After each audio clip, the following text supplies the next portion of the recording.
Russia's economic condition is now falling day by day because of the ongoing war, which resulted in a full-scale invasion of Ukraine. But within days, the conflict came hot, not with cruise missiles and mortars, yet in the form of unprecedented and unexpectedly volleys of extensive sanctions by Western governments and economic punishment by corporations. So now, this war, which Russia started, is hurting their own economy because the economical isolation and boycotts from the other countries cost them heavily. So today we are discussing Russia's economic condition and if they can afford this war or not. Hello everyone, welcome to Country Economies Explained, a media channel that allows you to find out the reasons behind the economic situations of countries. Make sure to like and subscribe. Also press the bell icon to never miss an update from us. That being said, let's begin. The actual war began way before February 2022. In fact, it began in February 2014 because of some conflict including the Russian annexation of Crimea, the war in Donbas between Ukraine and Russian-backed separatists, as well as naval incidents, cyber warfare, and political tensions. Before the current invasion, Russia was the 9th most populous country and the most populous country in Europe, with a population of 145.5 million. So Russia is many times larger than Ukraine. Russia has a mixed economy with enormous natural resources, like particularly oil and natural gas. Russia has the world's 11th largest economy by nominal GDP and the 6th largest by PPP.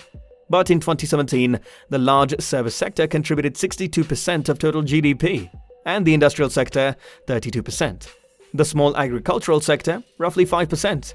It also has a low official unemployment rate of 4.1%.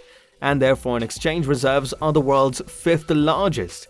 They have a labor force of roughly 70 million, which is the world's 6th largest. On the other side, Russia's large automotive industry ranks as the world's 10th largest by sheer production numbers. Along with that, Russia is the world's 12th largest exporter and importer. Their oil and gas sector accounted for 45% of Russia's federal budget revenues in January 2022, and that up to 60% of its exports in 2019. In 2019, the Natural Resources and Environment Ministry of Russia estimated that the value of natural resources to be 60% of their country's GDP, but they have one of the lowest levels of external debt among major economies. Despite all that, inequality of household income and wealth is one of the highest among all developed countries, and is very apparent if you've ever been to Russia. So from all this information, we can say Russia's economy is far greater than that of Ukraine in amount, but Russia's economical condition is not that good. So it might seem they can afford further extension of the war, but actually that's not the case. When the invasion started in 2022, Russia was pushed to the verge of bankruptcy. Imagine the horror of its citizens when they wake up to see interest rates doubling overnight, the currency crashing into oblivion, and even the stock market being closed. Russia was bombarded by international sanctions and corporate boycotts, which is a move called an all-out economic and financial war, to isolate the Russian economy from the global financial system. In this regard, the European Bank for Reconstruction and Development has estimated the damage done by the sanctions triggered to the greatest supply shock since at least the early 1970s.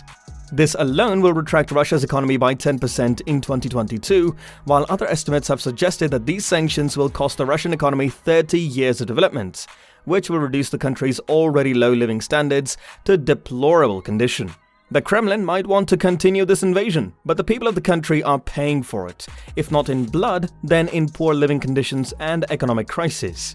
In this invasion, Russia has everything to lose, and losing they are, very fast.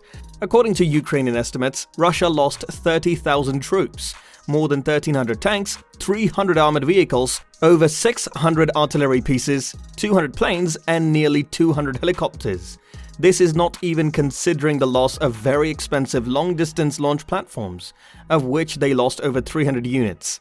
Considering a single Russian Amarta tank costs $8 million and a Kamov Ka-52M helicopter costs about $15 million, even if the true damage is half that the Ukrainians claim, this is billions in losses, if not tens of billions.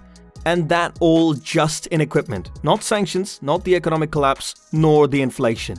Ukrainians won't surrender, so if the Kremlin thinks that they can continue the war, it will affect more on their economy, which is already low. But those aren't Vladimir Putin's only problems. There are plenty. And before we talk about the soldiers, salaries and supplies, the price of sanctions, we must address the loss of thousands of young lives in a country with an aging population. This will have consequences similar to the chaos of the 1990s, that is, a drastic collapse in birth rates, basically crippling the country's economic future. We know how much of an effect the US faced for George W. Bush's murderous wars. It left the US weaker, poorer, indebted, and hated. But in military, political, and economic terms, that wasn't as self-destructive as Putin's current situation. Numbers don't really paint a clear picture of a country's economy, but their living standards do. So let's take a quick look through that lens. The McDonald's opened in Russia in 1990, which was a cultural phenomenon and a shiny modern convenience coming to a dreary country ground down by limited choices. They pulled out of Russia entirely in response to its invasion of Ukraine. Not only this, IKEA, which is an epitome of affordable modern comforts, also completely suspended their operations in Russia. For this boycott, the tens of thousands of once secure jobs are now suddenly hanging by a thread, again hurting the country's economy. If the war drags on, many companies could completely exit Russia. So Werfer, a veteran Russian economy analyst at Macro Advisory, suggested that those companies who had only suspended their operations might resume them if a ceasefire and peace deal for Ukraine are reached, but the window for this could be closing very soon. Nowadays, if you walk around shopping malls in Moscow, you can see that many of the fashion stores and Western business groups have simply pulled down their shutters even though their shelves are still full. The lights are still on, they're simply ceased to operate. So they haven't pulled out yet. They're waiting to see what happens next. These companies will soon be pressed to resolve this limbo of their Russian branches. Werfer stated, "We are now getting to the stage where companies are starting to run out of time, or maybe run out of patience." We saw the deterioration in the economy now across a broad range of sectors in Russia. Many companies are warning that they're running out of inventories of spare parts. A lot of companies have put their workers on part-time work, and others are warning them of complete shutdown.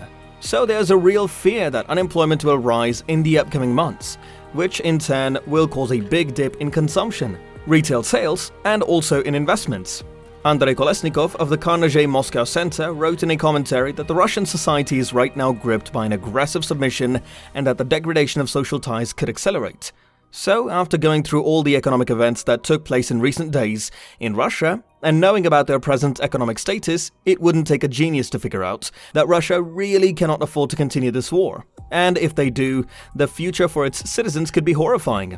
Some experts believe Russia has already crossed the point of no return, while others believe if they keep on with the invasion, they will reach a point from where it would be impossible to recover. In the early days of the war, the Russian ruble lost half its value, but government's efforts have managed to stabilize it for the time being.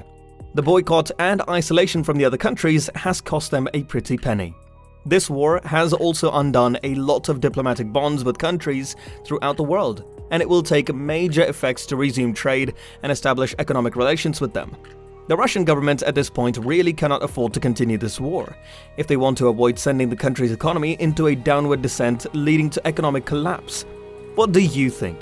Is Kremlin committing political suicide and leading Russians towards a depression and economic downfall by continuing this invasion? Let us know in the comments below. And that's it for today's video. We hope you liked the video. Make sure to hit the thumbs up button and do not forget to subscribe to the channel for more such videos. And this is us signing off for now. We'll catch you in the next one. Until then, peace.